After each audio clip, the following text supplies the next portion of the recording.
வணக்கம் ஃப்ரெண்ட்ஸ். இந்த வீடியோவில் சொல் பின்வரு நிலையணியும் எடுத்துக்காட்டு உவமையனையும் திருக்குறளில் எப்படி நம்ம கண்டுபிடிக்கிறதுன்றதை ஈஸியாக பார்த்துடலாம்.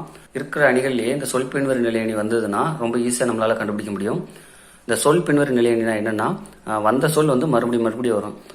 திருக்குறளில் மொத்தம் 7 சீர் இருக்குது. ஸோ 7 சீரில் வந்த சொல் பார்த்தீங்கன்னா ஒரு 5 சீர் இல்லை 6 சீரில் வந்த சொல்லே மறுபடியும் வந்துடும். சரிங்களா?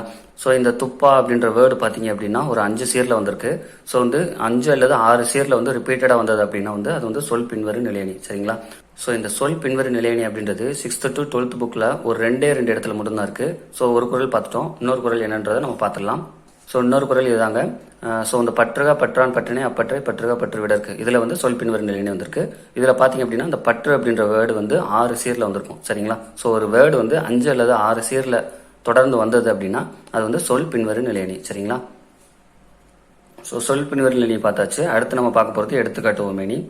இந்த எடுத்துக்காட்டு உவமையணிக்கு நான் ஒரு சின்ன ஸ்டோரி சொல்கிறேன், ஞாபகம் வச்சுக்கோங்க. இந்த எடுத்துக்காட்டு உவமையணியுமே ஸ்கூல் புக்கில் 2 இடத்துல தான் இருக்குது. ஸோ 2 குறள் தான், அதை மட்டும் நம்ம மேட்ச் பண்ணி நம்ம படிச்சுக்கலாம். நான் சொன்ன ஷார்ட்கட் ஞாபகம் வச்சுக்கோங்க. நம்ம சின்ன பிள்ளைகள்லாம் பார்த்தீங்கன்னா மணலில் விளாண்டுருப்போம். ஸோ மணலில் விளாண்டுட்டு நம்ம ரொம்ப நேரமாக அப்படியே இருந்தோம் அப்படின்னா, குளிக்காமல் இருந்தோம் அப்படின்னா நம்ம உடம்புலாம் ஊற ஆரம்பிச்சிடும். சரிங்களா? ஸோ மணலில் விளாண்டுட்டு குளிக்காமல் இருந்தால் ஊற ஆரம்பிச்சிடும். ஸோ அந்த மாதிரி மட்டும் ஞாபகம் வச்சுக்கோங்க. ஸோ இன்னொரு குறளையும் நம்ம பார்த்துடலாம். ஸோ அதை வச்சு நான் மேட்ச் பண்ணி நான் சொல்லித்தரேன். ஸோ எடுத்துக்காட்டு உவமையணி இருக்கிற இன்னொரு குறள் என்னன்னா, இந்த பண் என்னாம் அப்படின்ற குறள். இது எப்படி ஞாபகம் வச்சுக்கலாம் அப்படின்னா, நம்ம மணலில் ரொம்ப நேரம் விளையாடுறோம் இல்லைங்களா? ஸோ விளையாடல ரொம்ப முக்கியமாக நம்ம கவனிக்க வேண்டியது என்னன்னா, கண்ணில் அந்த மணல் விழுந்துடாமல் நம்ம பார்த்துக்கணும். ஸோ மணலில் விளையாடல கண்ணில் அந்த மணல் விழுந்துடாமல் பார்த்துக்கணும். ஸோ ஒரு கண்ணில் மட்டும் நம்ம மணல் விழுந்துடாமல் பார்த்துக்கூடாது, 2 கண்ணுலையுமே மணல் விழுந்துடாமல் பார்த்துக்கணும். சரிங்களா?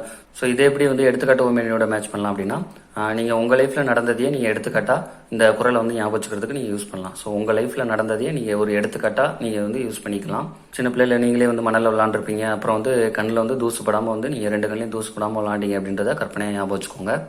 ஸோ இந்த எடுத்துக்காட்டு உவமையணியும் 2 குறளில் தான் இருக்குது. ஸோ அவ்வளோதான் கைஸ், இன்னைக்கு வீடியோ இதோட முடிச்சு மறுபடியும் வேறு வீடியோவில் சந்திக்கலாம். Thank you guys.